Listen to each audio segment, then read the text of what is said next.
अध्यात्म विज्ञान, नई दृष्टि, नई खोज। देखिए, सुनिए और समझिए। अध्यात्म विज्ञानी पूज्य स्वामी श्री कमलेशानंद जी के निर्देशन में सनातन सत्य का अनुसंधान कर जीवन को प्रकाशित करें। धर्म तो क्रिया का मार्ग था ही। क्या बताया? धर्म तो क्रिया का मार्ग था ही। अभी ज्ञानियों का मार्ग भी क्रिया के ऊपर आ गया। किसके ऊपर आ गया? बस। फिर विज्ञान और दृष्टि नहीं, फिर वही रिचुअल्स है। मैं बहुत कुछ बातों के ऊपर बहुत डीप थिंकिंग करता हूँ, और थिंकिंग इसलिए करता हूँ कि कैसे भी करके आम लोगों को सिंपल भाषा में ये विज्ञान को पेश कर सकूं। ये मेरी सोच रहती है हर समय। मैं जो विज्ञान समझा हूँ वो आम लोगों को कैसे सिंपल भाषा में समझाऊं, ऐसा मेरा प्रयास रहता है, ऐसी मेरी दृष्टि रहती है। और तभी ये नई नई बातें निकलती है जो दुनिया की कोई किताब में नहीं होगी।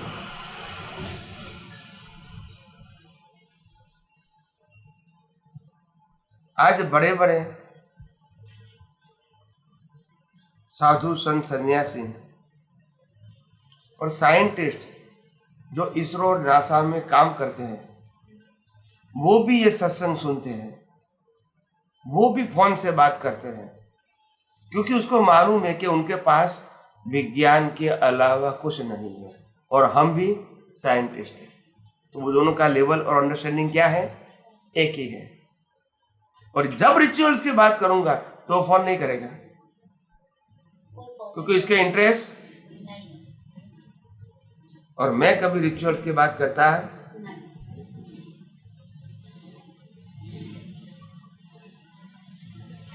जब साइंस आएगा तो रिचुअल्स नहीं आएगा, जब धर्म आएगा तो रिचुअल्स आएगा। दोनों का लेवल क्या है? अलग अलग।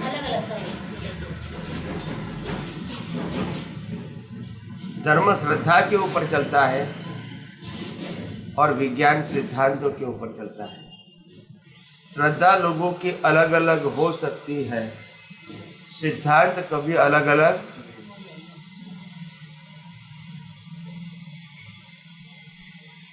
हर बात में मैंने देखा लोगों ने भेद भेद भेद करके नया संप्रदाय बनाते रहते हैं। भेद बता के, क्या बता के? भेद बता के। और नया संप्रदाय थोड़े समय के लिए चलता भी है, फिर वो पुराना हो जाता है, क्योंकि नई व्यक्ति आती है तो दूसरा भेद बता के नया संप्रदाय चालू कर देते हैं। और जब आता है तो लोगों को लगता है यही अंतिम सत्य है। उसके जाने के बाद थोड़े समय के बाद उसकी वैल्यू धीरे धीरे खत्म हो जाती है, फिर नया संप्रदाय आ जाता है। हमको खुद को संप्रदाय से ऊपर उठना पड़ेगा, यह हमारी बात है। दुनिया के लोगों, दुनिया में कितने धर्म स्थापित करने वाले आएंगे वो हमारा विषय नहीं है। हमको ये दुनिया के जितने भी धर्म हैं जो फॉर्मेट वाले हैं, क्या है? फॉर्मेट वाले। हमको इससे ऊपर जाना है, ऊपर सोचना है, हमारी दृष्टि से बियॉन्ड ले जानी है। ये हमारी बात है। दुनिया में कितने धर्म है और कितने धर्म अभी स्थापित होंगे वो मेरा सब्जेक्ट नहीं है, क्योंकि धर्म ही फॉर्मेट है। क्या है? और फॉर्मेट का मतलब होता है सिस्टम एक ही है, टाइटल चेंज होता है। हर धर्म के अंदर एक भगवान का सिंबल होता है कि नहीं? हर धर्म के अंदर एक गुरु का सिंबल होता है, हर धर्म के अंदर मंदिर का सिंबल होता है, हर धर्म के अंदर मंत्र होता है, हर धर्म के अंदर शास्त्र होता है, हर धर्म के अंदर डिसाइपल्स और फॉलोअर्स होता है, हर धर्म के अंदर रिचुअल्स होती है, और हर धर्म के अंदर संस्था होती है। तो ये तो फॉर्मेट हो गया। आप ये फॉर्मेट को फॉलो करो, इसको करो, इसको करो, इसको करो, मगर आप करते हो तो फॉर्मेट को ही फॉलो। कोई में ये सब में से कोई एक को फॉलो करते हैं ना। आप इससे ऊपर गए नहीं है, उसके ऊपर सनातन सत्य है, और आप फॉर्मेट करते हैं वो तो व्यवहार सत्य है, व्यू पॉइंट है आपका। सभी फॉर्मेट वालों का व्यू पॉइंट अलग अलग है, फॉर्मेट तो एक ही है। एक है मैं राम को मानता हूँ, एक कहे कृष्ण को, एक कहे मैं महावीर को, एक कहे शिव को, एक कहे स्वामी दयानंद को। टाइटल चेंज हो गया, फॉर्मेट तो एक ही है ना। यस। तो टाइटल बदलने से मुक्ति हो जाती है। राम की जगह कृष्ण को मानो, मुक्ति हो जाएगी। कृष्ण की जगह महावीर को रखो, मुक्ति हो जाएगी। फॉर्मेट बदलने से, टाइटल बदलने से क्या मतलब? ये पूरे फॉर्मेट से ऊपर जाओगे तब मालूम होगा कि आखिर सनातन सत्य क्या है। ये तो व्यवहार सत्य है। क्या है? व्यवहार सत्य। व्यवहार सत्य से ऊपर जाओगे तब मालूम होगा कि यूनिवर्सल ट्रूथ क्या है, जो सबके लिए एक है। फॉर्मेट में सबका अलग अलग व्यू पॉइंट है। हर चीज फॉर्मेट बन गई। क्या बन गई?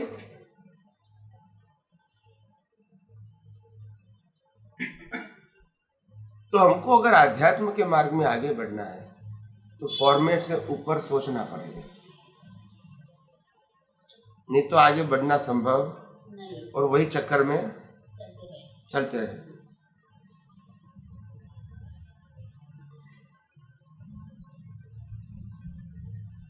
डायमंड, गोल्ड और सिल्वर की दुकानों के पास से पसार होने के बाद जब आंखें सब कुछ दिखती है, इससे हमारे जीवन में कोई प्रगति नहीं है। राइट। नहीं समझ में आया? डायमंड, गोल्ड और सिल्वर की दुकानों के पास होते हैं और आंखों से देखते हैं, उससे हमारी कोई प्रगति नहीं होती है। होती है। नहीं। ऐसे हम जीवन के अंदर चकमक वाले नए नए धर्मों को अपनाते हैं, पालन करते हैं, इससे हमारी प्रगति नहीं। एक नए प्रकार का फॉर्मेट है, चमक वाला है। क्या बताया? चमक वाला।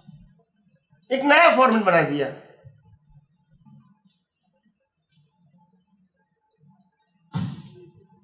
और वही बात जो है, और इसीलिए मैंने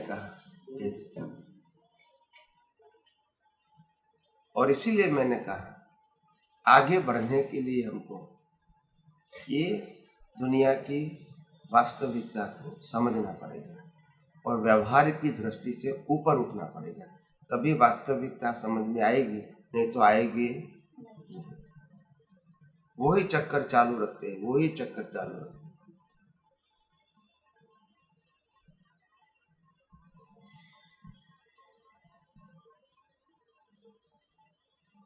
किसी को प्रश्न करना है तो करो।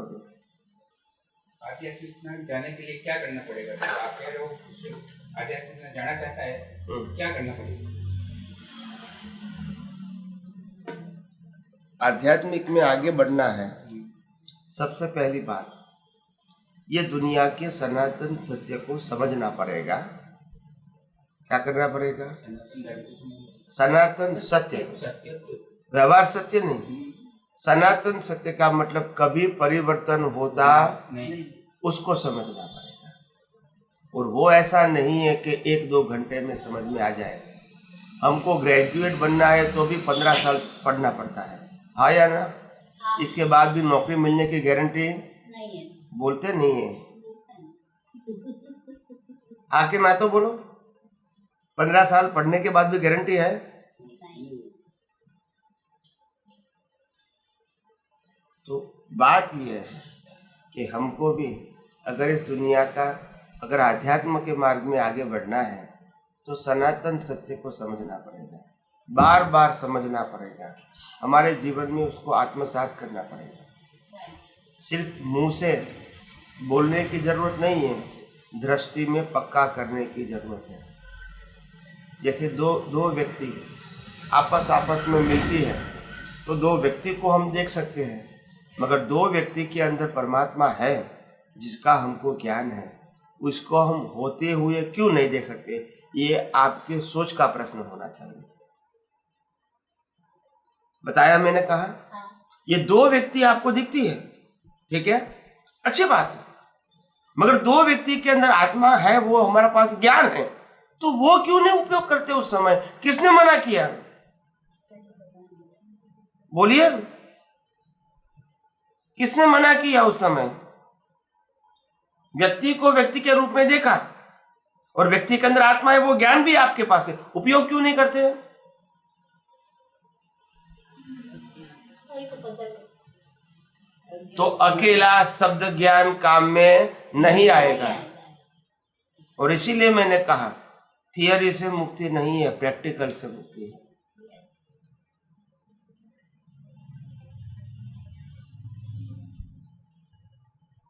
पूरा किताबें कंठस्थ कर दोगे फिर भी ज्ञान समझ में है तो बात समझनी पड़ेगी। जीवन में जो कुछ भी जानते हैं, मानते हैं, सुना है, समझा है, इसको प्रैक्टिकल लाइफ में उपयोग करने का प्रयास तो करो। प्रयास नहीं करते। कोई व्यक्ति ने हमारा अपमान कर दिया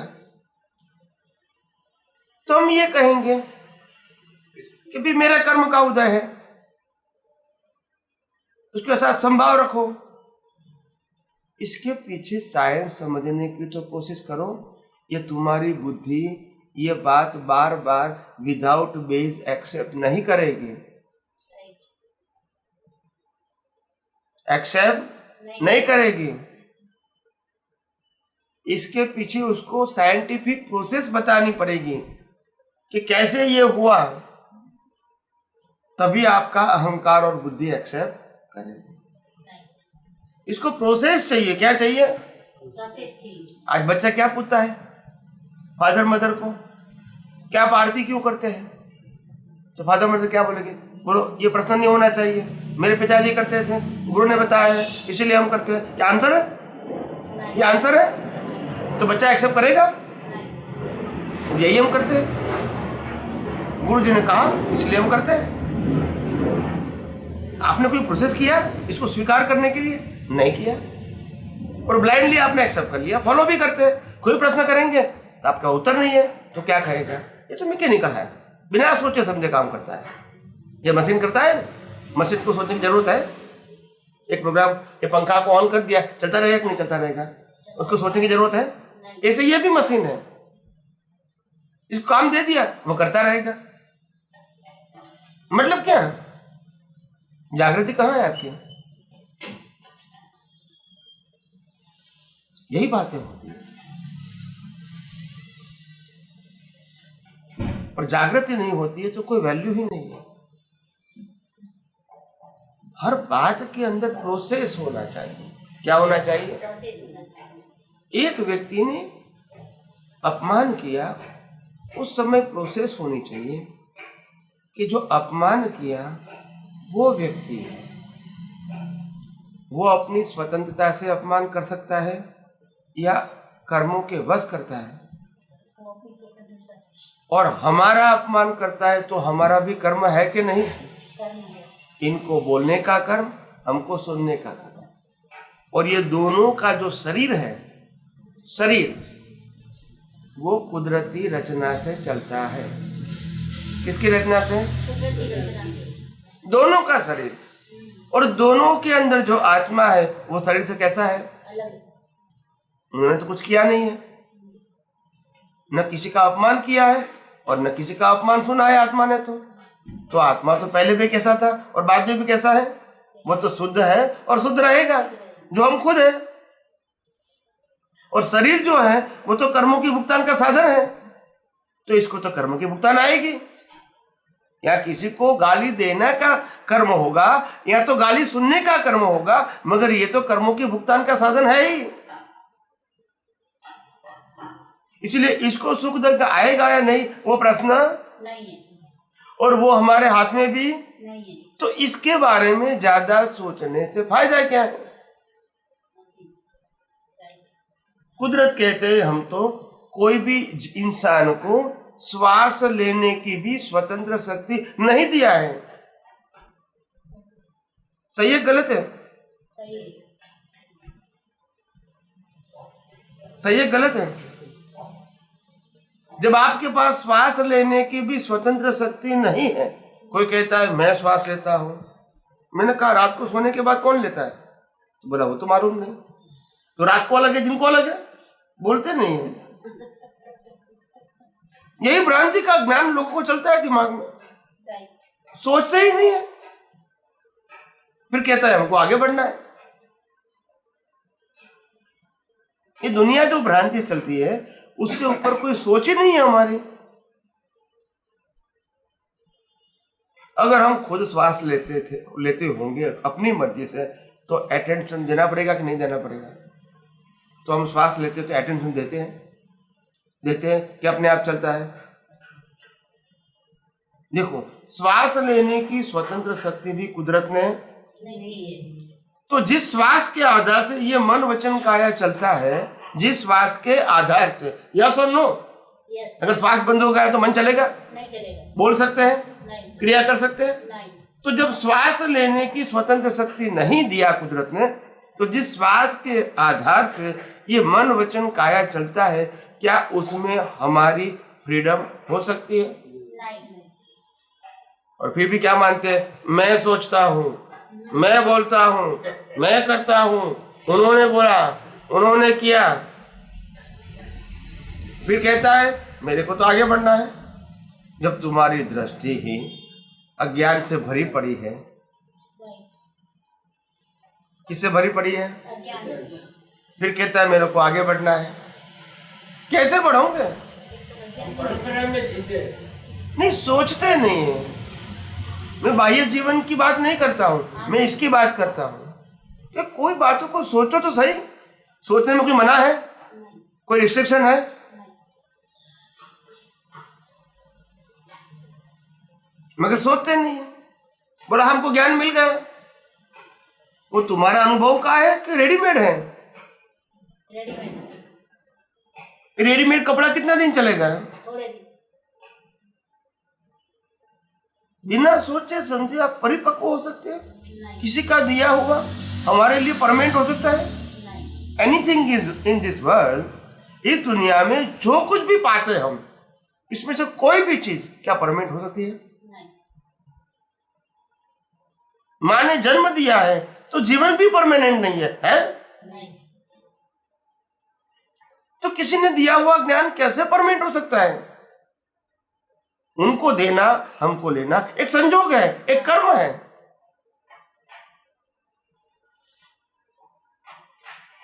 अब समझे कि नहीं? मगर हर बात के अंदर हम डीप में जाते नहीं है। और यही बात है। कृष्ण भगवान ने भी गीता में यही बात कहा, राम ने भी यही बात कहा, वेदांत में भी यही कहा, जैनों के आगम में भी यही कहा कि आप आपकी सोच को अपग्रेड बनाओ। आम लोग सोचते हैं उससे आगे जाओ, और ये दुनिया का सनातन सत्य क्या है, सैद्धांतिक सत्य क्या है, वो समझने की कोशिश करो। तब मालूम होगा कि आखिर दुनिया का फैक्ट क्या है। ये तो व्यू पॉइंट है सबके। क्या है? एक कहे राम भगवान, एक कहे कृष्ण भगवान, एक कहे महावीर, एक कहे शिव, एक कहे स्वामीनारायण। कौन गलत? तो क्या ये यूनिवर्सल ट्रूथ है? मतलब व्यू पॉइंट। मगर आगे सोचते नहीं तो फिर यूनिवर्सल ट्रूथ क्या है वो सोचते तक नहीं है ना।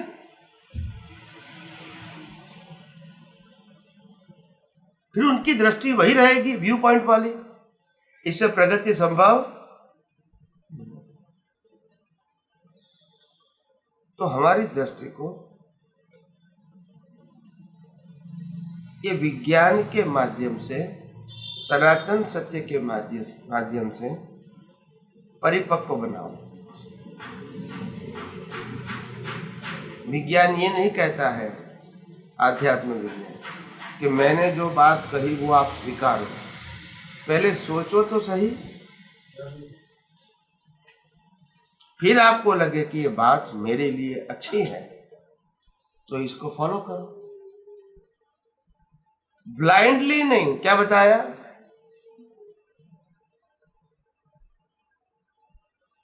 आंखें बंद करके फॉलो मत करो। कुदरत ने आपको बुद्धि दिया है तो सोचो।